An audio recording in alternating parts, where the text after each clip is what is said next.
Deion Sanders' boss, Colorado Athletics Director Rick George, to step down next year. When Rick George hired Deion Sanders as the head football coach of the Colorado Buffaloes in December 2022, he didn't just change the direction of a football program, he changed the identity of an entire university. Now, less than 3 years later, the man who brought Coach Prime to Boulder is preparing to step away from his post. On November 13, 2025, the 65-year-old George officially announced that he will step down as Colorado's athletic director at the end of the 2025-26 academic year, transitioning into a new role as Emeritus Athletic Director and Special Advisor to the University Chancellor. It has been the honor of a lifetime to serve as Athletic Director for the University of Colorado for the last 13 years, George said in a public statement. But after considerable thought and discussions with my family dating back to last spring, I have decided it is time for new leadership to guide the department. The news ends one of the most eventful tenures in Colorado athletics history, a period that included financial highs and lows, a dramatic conference realignment, and most memorably, the hiring of a Hall of Famer who brought national attention back to Boulder. Rick George's legacy, the man who hired Coach Prime. In modern Colorado history, no decision has been as impactful or as polarizing as Rick George's decision to hire Deion Coach Prime Sanders. On December 4th, 2022, George stood before a packed auditorium and introduced the Pro Football Hall of Famer as Colorado's new head coach. At the time, the Buffaloes were coming off a dismal 1-11 season, one of the worst in program history.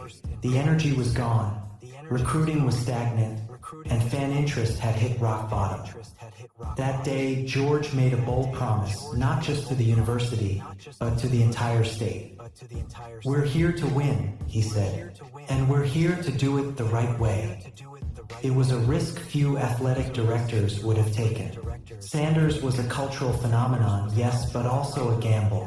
His unorthodox methods, social media presence, and celebrity status made him an unconventional choice in the world of traditional college athletics. But George saw something others didn't, not just charisma, but potential. And at first, he was right. In 2023, Sanders turned Boulder into the epicenter of college football. Colorado opened the season with an upset win over TCU, followed by back-to-back national television appearances that shattered viewership records. The Buffaloes went 9-4, finishing their first winning season in 6 years and reigniting a fan base that had been dormant for over a decade. By September of that same year, Colorado was selling out Folsom Field every weekend. National celebrities were visiting Boulder, and merchandise sales exploded nationwide. Deion Sanders wasn't just coaching football, he was creating a cultural movement, and Rick George was the architect behind it. A career defined by big decisions.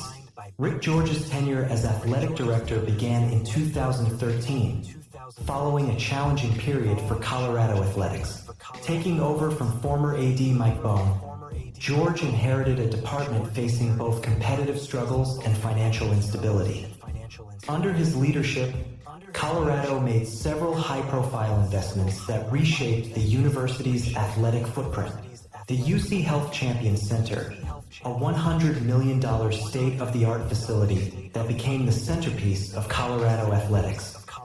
A massive fundraising campaign, the most successful in school history, designed to modernize infrastructure and improve recruiting. The landmark decision to rejoin the Big 12 Conference in 2023 after years of uncertainty surrounding the Pac-12's future. That move, seen by many as a stabilizing force, proved prophetic. The Pac-12 dissolved in chaos soon after, while Colorado positioned itself securely in the Big 12, reigniting old rivalries and securing television revenue for the long term. But despite those achievements, George's administration was far from smooth sailing. Financial challenges persisted, and the department increasingly relied on university support to balance its budgets. Even as he signed Sanders to a 5-year, $50 million contract extension in March 2025, Questions swirled about how the university would sustain the skyrocketing costs of competing in the new nil-driven college landscape. The quote that defined his tenure: when Rick George hired Deion Sanders, he made one statement that, in hindsight, feels prophetic. "I won't be here that long from the standpoint of I'm going to be here as long as Coach Prime is here," George said at Sanders' introductory press conference. "He's got a 5-year deal, and so I'll be here that long at least.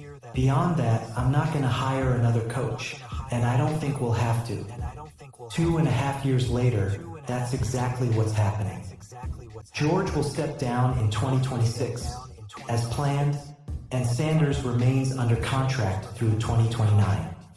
It's a fitting bookend to their partnership, one that began with a handshake and a shared vision to rebuild Colorado football from the ground up.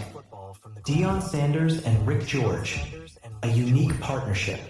Few athletic directors and head coaches have developed a bond as visible or as crucial as that between Rick George and Deion Sanders.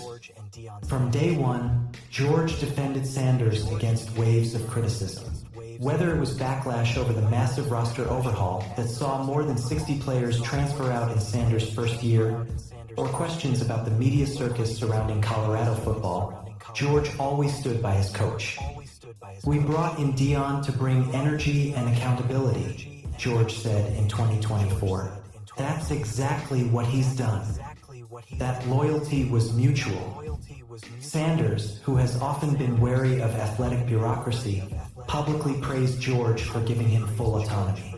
"Rick believed in me when a lot of people didn't," Sanders said during the 2024 season. "He let me be me, and that's rare." Even in the tough times, like the Buffalo's current 3-7 record, Sanders has continued to defend George, pointing to the broader transformation of the athletic department. "We're building something special," Sanders said recently. "Rick has been a big part of that." Now, as George prepares to transition into his advisory role, Sanders loses not just an athletic director, but one of his strongest allies. Colorado's challenges moving forward. While Rick George's departure marks the end of an era, it also leaves behind a complicated legacy, one defined by progress, passion, and pressure. Colorado's athletic department is still grappling with major financial questions. The program's revenue generation lags behind most of its Big 12 peers, and the cost of maintaining competitive facilities, nil programs, and coaching salaries continues to rise. The university has not yet confirmed how it plans to fully fund Sanders' lucrative contract, which pays him more than $10 million annually, the largest in Colorado's history. To his credit, George's upcoming advisory role will keep him connected to that challenge.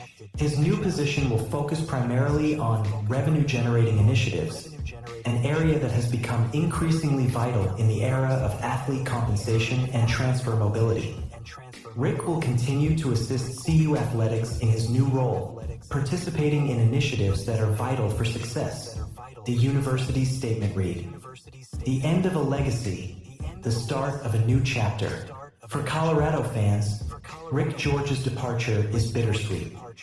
He will be remembered as the man who changed everything, who took a gamble on a headline-making coach and, in doing so, gave Colorado football its pulse back.